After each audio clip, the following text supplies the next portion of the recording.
야고보서는 한 사람에게만 보낸 그 개인 편지가 아니라 여러 교회가 함께 읽도록 보낸 서신입니다. 그래서 이것을 우리는 공동서신이라고 이렇게 부릅니다. 당시에는 지금처럼 이 녹음이나 영상이 없었기 때문에 사도들이 보낸 이 편지를 교회에서 이렇게 낭독을 했습니다. 그리고 이 교회 지도자들은 그 말씀을 설명을 하고 성도들에게 하나님의 뜻을 전했습니다. 오늘날 우리가 그 예배 시간에 성경을 봉독하고 또 설교를 듣는 것도 이러한 전통에서 이어진 것이라고 볼 수 있습니다. 그러므로 이 야고보서는 그냥 단순한 개인의 편지가 아니라 오늘날 우리 교회와 또 성도들에게도 주시는 하나님의 말씀입니다. 특히 이 야고보서는 우리의 신앙생활 속에서 우리의 잘못된 그런 태도들을 이렇게 지적하고 있는데요.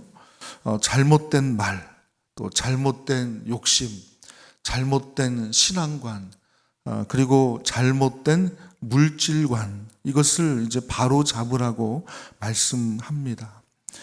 오늘 본문은 그 중에서도 이 물질에 대한 이 잘못된 태도, 특별히 이 부한자들의 죄를 이제 지적하고 있습니다.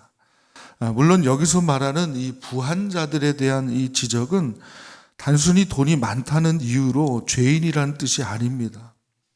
그러니까 여러분, 성경은요, 부자라고 해서 무조건 악하다고 말하지 않습니다. 또 가난하다고 해서 무조건 의롭다고도 말하지 않습니다. 그러니까 문제는 돈의 많고 적음이 아니라 돈을 대하는 마음과 태도입니다. 요한 웨슬리는 사람이 돈을 어떻게 쓰는지를 보면, 여기 사람은 그리스도인을 말하는 거죠. 그리스도인들이 돈을 어떻게 쓰는지를 보면 그 사람의 신앙의 수준을 알 수 있다고 말했습니다. 맞는 말이죠. 그러니까 돈은 우리의 마음을 이렇게 드러냅니다. 그러니까 우리가 무엇을 중요하게 생각하는지, 또 무엇을 사랑하는지, 또 무엇을 의지하는지가 돈을 사용하는 모습 속에 나타납니다. 예수님께서도 말씀하셨죠. 두 주인을 섬기지 못한다. 여기서 두 주인은 하나님과 재물을 말합니다. 그러니까 예수님은 돈이 얼마나 강력한 힘을 가지고 있는지를 아셨습니다. 돈에 대한 어떤 잘못된 생각을 가지면 그 마음을 빼앗아 가고요. 또 돈에 사로잡히게 되면 하나님도 보이지 않고 또 이웃도 보이지 않고 양심도 보이지 않습니다. 심지어는 미래와 영원한 생명까지도 잃어버릴 수가 있습니다. 그래서 돈은 위험합니다. 그러니까 돈 자체가 악해서가 아니라 돈이 하나님의 자리를 차지할 수 있기 때문에 그러는 것입니다. 그러니까 여기서 우리가 분명히 알아야 될 것이 있는데, 여러분, 가난은 죄가 아닙니다. 가난은 죄가 절대로 아닙니다. 가난하다고 해서 하나님께 벌을 받은 게 아니라는 거예요. 또한 부유함도 의로움도 아닙니다. 그 자체가 의로움이 아니라는 거예요. 돈이 많다고 해서 반드시 하나님께 복을 받은 사람이라고 단정할 수도 없습니다. 그러니까 오늘날 많은 사람들이 이 돈을 복의 기준으로 생각해요. 그러니까 예전에 제가 이렇게 시골에 있는 교회에 있을 때도 보면 그 어르신들이 이 돈에 되게 민감하시거든요. 근데 그 돈을 가지고 저 사람 복 받았어요, 목사님. 저 집도요 여러 채 있고요. 그냥 땅도 여러 개 있고요. 복 받았어요. 물론 복 받았죠. 그런데 물질이 복의 기준은 아니라는 거예요. 물질이 많으면 복 받았고 그 물질이 없으면 복 받지 못했다. 이렇게 생각하는 것 자체가 잘못된 신앙의 태도라는 것입니다. 물질은 축복과 저주의 절대적인 기준이 될 수가 없습니다. 이건 성경적인 생각이 아니에요. 하나님이 보시는 것은 어떤 소유의 크기가 아니라 그 사람의 마음의 중심이라는 것을 우리는 알아야 합니다. 자, 그렇다고 해서 또 물질을 무시하라는 뜻도 아닙니다. 돈이 필요 없다는 말도 아니에요. 여러분 돈이 필요 없습니까? 아유, 뭐 그 돈이 복의 기준 아닌데요. 뭐 돈 필요 없죠. 뭐 그런 분은 제게 주세요. 제가 잘 쓸게요. 네. 물질은 우리 삶에 꼭 필요합니다. 그러니까 하나님께서 우리에게 주신 정말 좋은 선물인 거예요. 정직하게 벌고 감사함으로 사용하고 또 이웃을 섬기는 데 쓰고 또 가족을 잘 돌보는데 사용을 한다면 또 하나님의 뜻을 위해 잘 쓴다면 이 물질은 좋은 도구가 될 수 있습니다. 그래서 이거를 뭐와 비교하면 좋을까요? 칼을 한번 생각해요. 칼.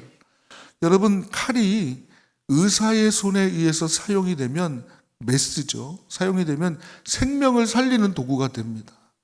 그러나 그 칼이 강도의 손에 쥐어지면 어떻게 돼요? 남을 죽이는 살해 도구가 되는 겁니다.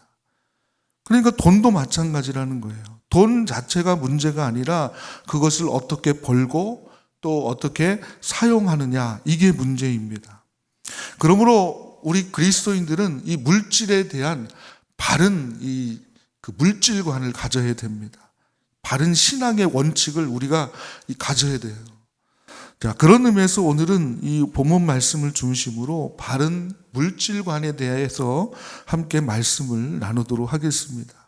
자, 첫째로 물질은, 자, 저를 한번 따라하겠습니다. 하나님께서 내게 맡기신 것이다. 네, 이거를 좀 잊지 않았으면 좋겠습니다. 그러니까 우리가 가진 모든 것은 하나님이 주신 것입니다.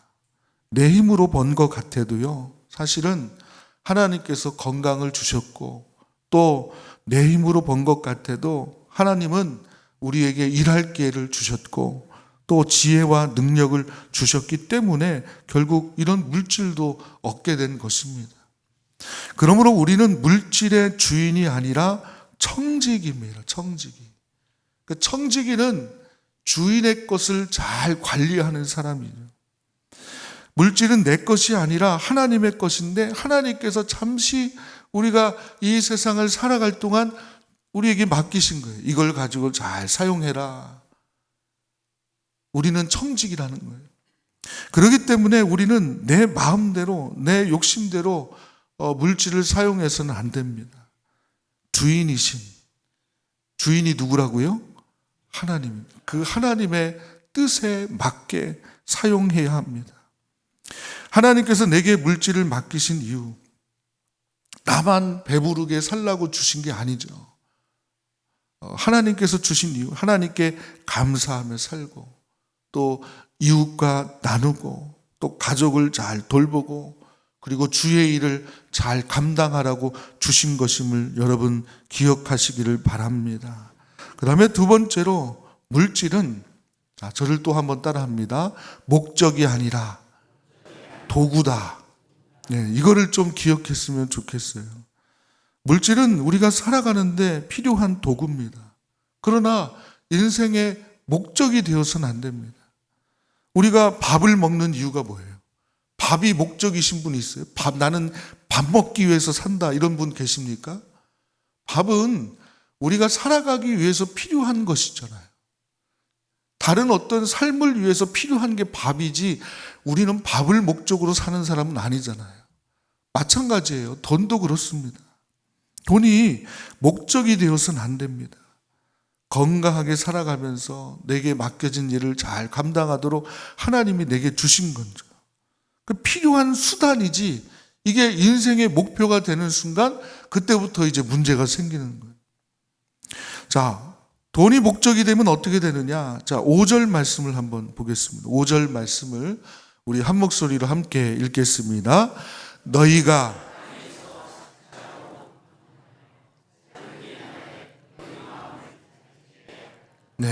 살육의 날에 마음을 살찌게 했다라는 것은 도살장으로 끌려가는 짐승이 마지막 순간까지 살찌는 것처럼 심판을 앞두고도 자기 욕심만 채우며 살았다는 그런 무서운 표현입니다.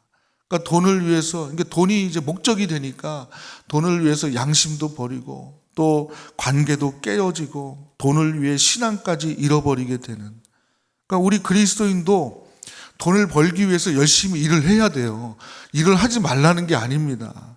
그러나 돈이 우리 인생의 주인이 되게 해서는 안 된다는 거예요. 끌려다니지 마시라는 겁니다. 그것을 우리가 어떻게 잘 사용하고, 우리의 인생의 주인은 돈이 아니라 누구십니까?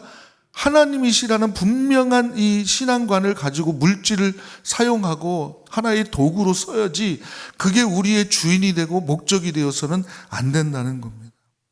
또 물질은 정직하게 벌어야 돼요. 자, 오늘 4절 말씀을 보십시오. 4절 말씀을 또 함께 읽겠습니다. 보라, 너희 밭에서 추수한 품꾼에게 주지 아니한 싹시 소리 지르며 그 추수한 자의 우는 소리가 만군의 주의 귀에 들렸느니라. 자, 여기 보니까 추수한 품꾼에게 싹스를 주지 않았다. 그러니까 이거는 뭐예요? 주인이, 내가 주인이잖아요. 내가 주인인데 품꾼들, 일하는 사람들한테 일한 대가를 주지 않은 거예요. 그러니까 그 추수한 품꾼들이 우는 소리가 막 누구의 귀에 들렸대요? 하나님 귀에 들렸다는 거예요.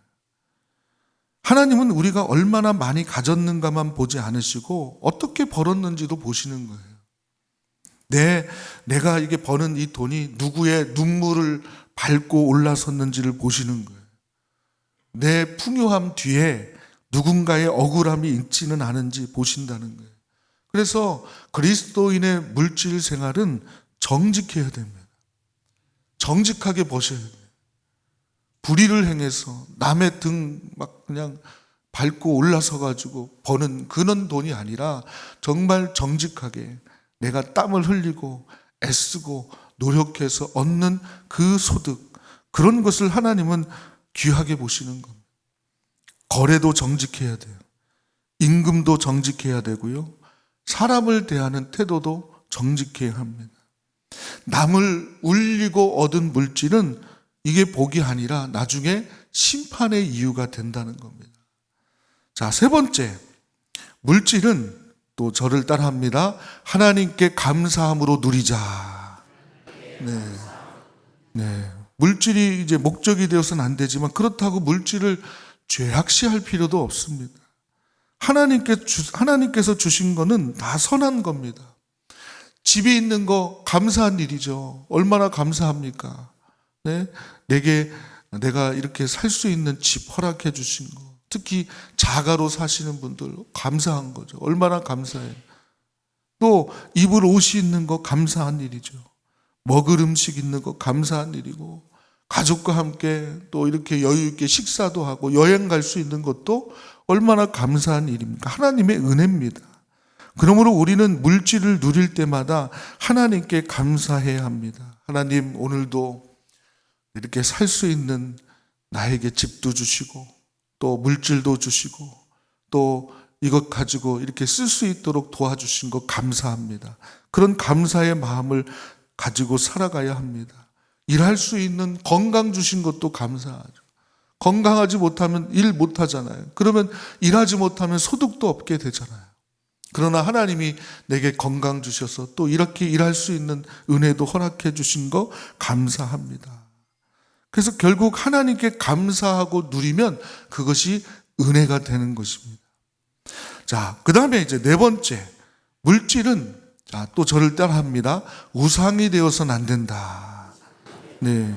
자, 물질이 우리 삶의 중심이 되어서는 안 됩니다. 우리 삶의 중심은 오직 하나님이셔야 합니다. 예수님도 너희는 먼저 그의 나라와 그의 의를 구하라고 말씀을 하셨죠. 그러니까 성도의 삶의 중심은 돈이 아니라 하나님 나라이고 물질이 아니라 하나님의 뜻임을 우리는 알아야 합니다. 우리가 돈을 섬기면 돈의 노예가 되는 거예요. 그 돈이 많은 것 같아도 자유가 없는 거죠. 늘 더 가져야 돼요. 잃을까 봐 두려웠고 빼앗길까 봐 걱정하고 근심하고 비교하게 되고 마음이 불안해집니다. 저도 뭐 잘 모르지만 부유한 사람들이 늘 행복한 것만은 아니라고 그러더라고요. 그러나 하나님을 섬기는 사람은 이 돈을 잘 도구로 사용할 수 있습니다. 돈이 많아도요, 교만하지 않아요. 적어도 비참해지지 않습니다. 하나님이 우리 인생의 주인이심을 믿기 때문에 그렇습니다. 하나님이 선하게 인도하실 걸 잘 알아요. 돈이 많아도 하나님이 주신 그 은혜 안에서 살아가는 사람들, 하나님이 주인 되신 사람은 그거를 잘 사용합니다. 얼마나 잘 사용하는지 몰라요. 부족해도 하나님이 주인, 인생의 주인이신 분을 모시고 사는 사람은 하나님이 부족하고 비참해 보여도 하나님께서 선한 길로 인도하실 것을 믿고 또 필요한 것들을 채워줄 것을 믿고 살아가기 때문에 늘 은혜가 넘치는 것입니다. 자, 마지막 5번째. 자, 저를 또 따라합니다. 물질은 영원하지 않다. 네, 이게 핵심이죠. 오늘 본문 2절과 3절 말씀을 함께 읽겠습니다. 2절과 3절입니다. 너희 재물은 썩었고 너희 옷은 좀 먹었으며 너희 금과 은은 녹이 쓸었으니 이 녹이 너희에게 증거가 되며 불같이 너희 살을 먹으리라. 너희가 말세에 재물을 쌓았도다. 아멘. 자, 여러분, 물질은 언젠간 내 손을 떠납니다. 내가 물질을 떠나든지 물질이 나를 떠나든 둘 중 하나예요. 아무리 많이 가져도 영원히 붙들 수가 없습니다. 죽을 때 가지고 가시는 분들 있어요? 없더라고요. 그러므로 영원하지 않은 것에 우리의 생명을 걸어서는 안 됩니다. 물질은 이 땅을 살아가는 동안 필요한 겁니다. 그러나 영원하진 않습니다. 영원한 것, 오직 영원한 것 하나님이시고 하나님의 나라, 저 영원한 천국인 줄로 믿습니다. 그러므로 성도는 없어질 것에 우리의 생명을 걸지 않고 영원한 하나님께 마음을 두어야 합니다. 결론의 말씀 드립니다. 사랑하는 우리 조치원교회 성도 여러분, 오늘 말씀은 부자가 되지 말라는 말씀이 아니에요. 그러니까 헷갈리시지 마세요. 또 돈을 가지지 말라는 말씀도 아닙니다. 그러니까 중요한 것은 이 물질을 바르게 사용하자는 거예요. 가난하다고 낙심할 필요 없고요. 부유하다고 교만할 필요도 없습니다. 중요한 것은 내가 가진 물질을 하나님 앞에서 어떻게 바라보고 또 어떻게 사용하는지, 그리고 그것을 어떻게 좋은 도구로 쓸 수 있는지에 대한 관심을 가지는 겁니다. 물질은 하나님께서 맡기신 것이고 목적이 아니라 도구이고 또 이것을 감사함으로 누려야 되고 우상이 되어서는 안 되고, 그리고 물질은 영원하지 않다는 것을 늘 우리 마음속에 꼭 새기셨으면 좋겠습니다. 그러므로 우리는 돈의 주인이신 하나님을 늘 기억하고, 그리고 하나님께서 맡기신 물질을 선하게 또 지혜롭게 또 믿음으로 잘 사용해야 합니다. 하나님께서 우리에게 주신 물질을 잘 관리하고 또 하나님의 뜻을 위해서 아름답게 이 물질을 사용하는 저와 여러분들이 되시기를 주님의 이름으로 축복합니다.